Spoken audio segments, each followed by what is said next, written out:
What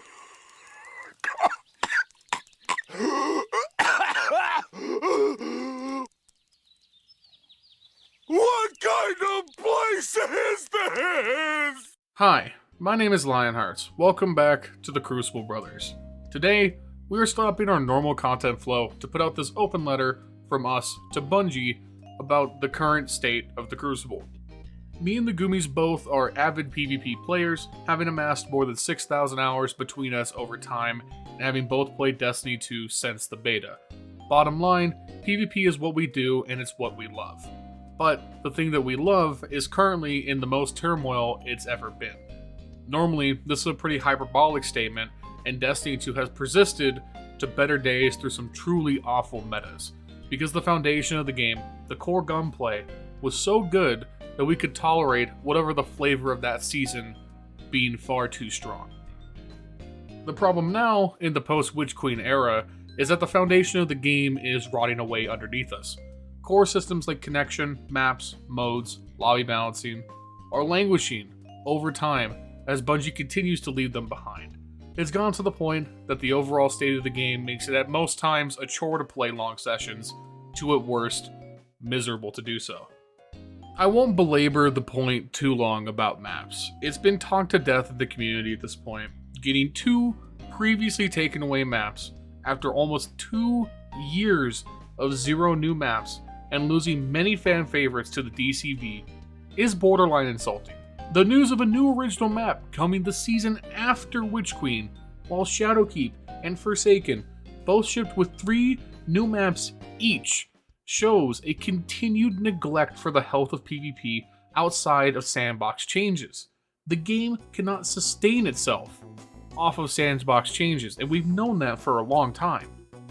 Moving on to game modes, the choice of making Control the singular quick play mode available 24/7 alongside Rumble has continued to be one of the most baffling choices Bungie has ever made.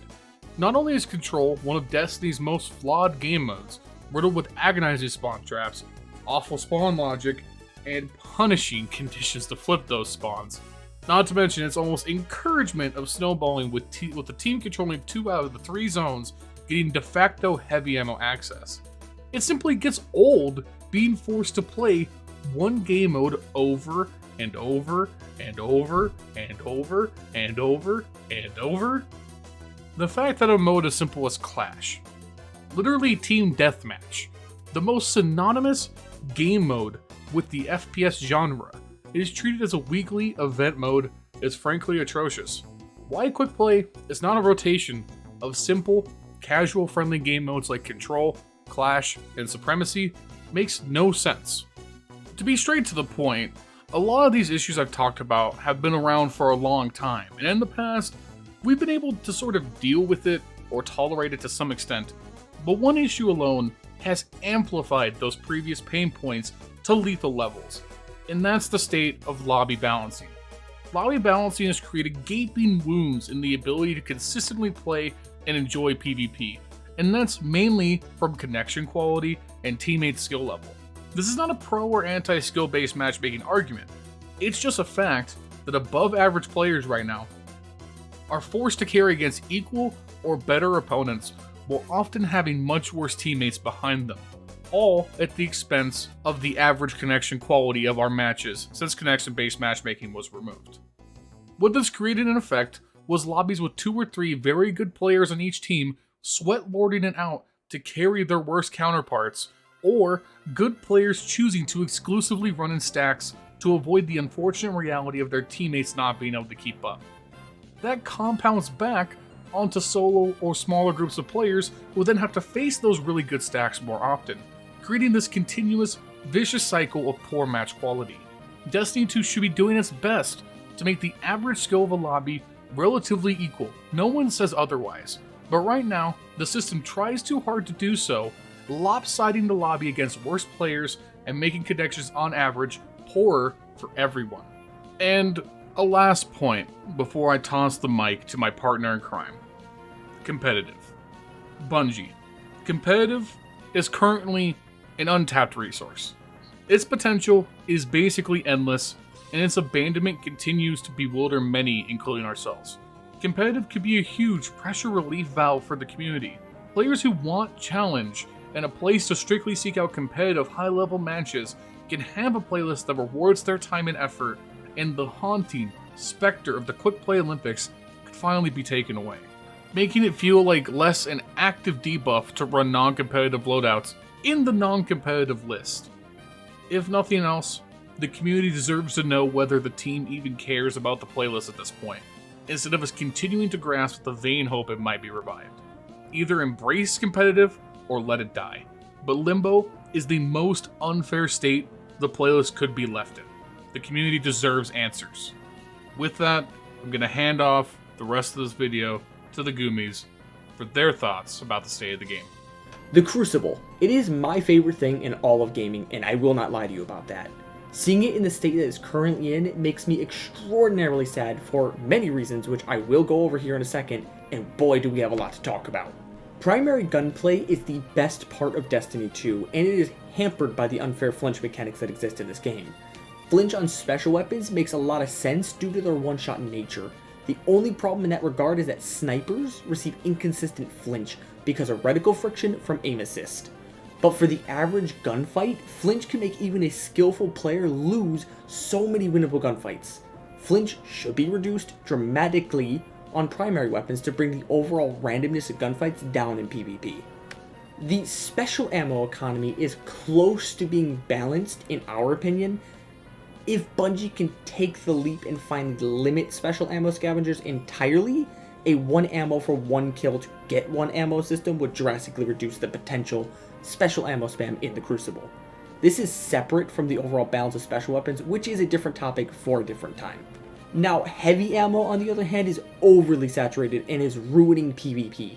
The combination of its frequency and the overall strength of heavy ammo mainstays like Gallahorn and Eager-Edged swords lead to far too many gunfights being decided instantly over the course of a game.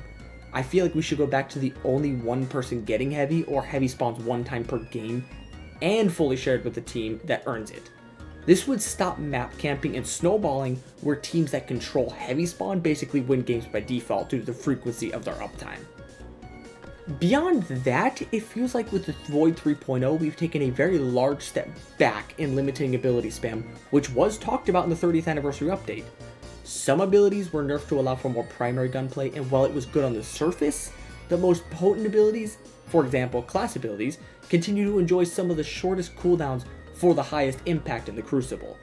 It's true that one-shot abilities have gone down in uptime, but rifts, dodges, and barricades are spammed everywhere, routinely hindering primary gunfight and incentivizing the high burst damage of special weapons. In this sandbox, you can't go one single gunfight without seeing a rift, a barricade overshield, or the sky going dark with the axiom bolts. Meanwhile, hunters can go invisible seemingly infinitely at no real cost. Speaking of rifts and barricades, Lorelis, this brings me to the problem involving on-demand damage boost in PvP. These abilities can add too many levels of cheese that make for very unfun situations to be a part of. For example, Le Monarch. It is a massive problem with damage boosts. Sniper rifles, linear fusion rifles, and weapons like DMT are made almost impossible to counter once a damage boost is applied. I feel like the balance of the game could be made a little better or significantly better by increasing the cooldowns on damage boosting abilities or reducing the damage overall. Now that I've got the main sandbox issues out of the way, I will share a few of my gripes with the way things currently are when it comes to various weapon types and viability in PvP. Scout rifles as a whole can be so much better with better map design and the changes to zoom itself. I really want to use more weapons in PvP. Imagine my disappointment when I found that Oxygen SR4 was garbage in PvP. This has been a problem since launch, guys. Moving on to my next point, this involves a skill point in PvP, movement. It is by far the most important aspect of a skillful player's arsenal. Niche exotics very often need to be an extreme outlier to justify using over these movement exotics.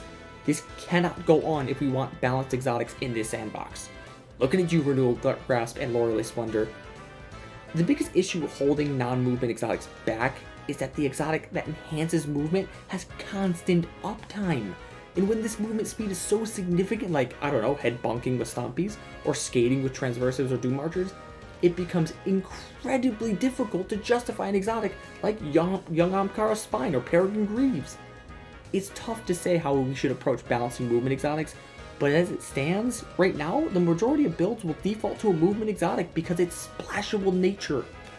Finally, I feel the current super tier system is extremely unhealthy for the trials and competitive game modes in PvP. You're basically stuck to using tier 1 supers if you want to keep an advantage. I feel like we lose out on a lot of diversity that could be amazing for the health of the game modes. And that's all I really got to say on the matter. Now that I've had my say, I'm going to give the microphone back to my good buddy Lion.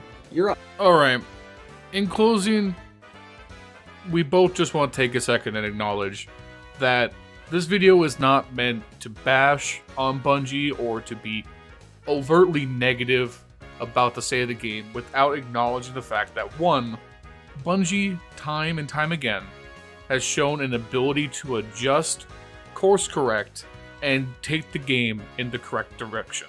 They've made mistakes, they've stumbled along the way, but at the end of the day, with the help of the community and the acknowledgement from the developers, Destiny 2 has mostly followed a positive trek. And we believe that going forward, the game is going to be able to recover from its current state. A big thing to acknowledge is that the current state of abilities could very much be remedied once we have Void 3.0, Arc 3.0, and Solar 3.0. There's no doubt that a lot of the spam from Void comes from the fact that it is the most up-to-date system, and Solar and Arc are starting to show their age in comparison.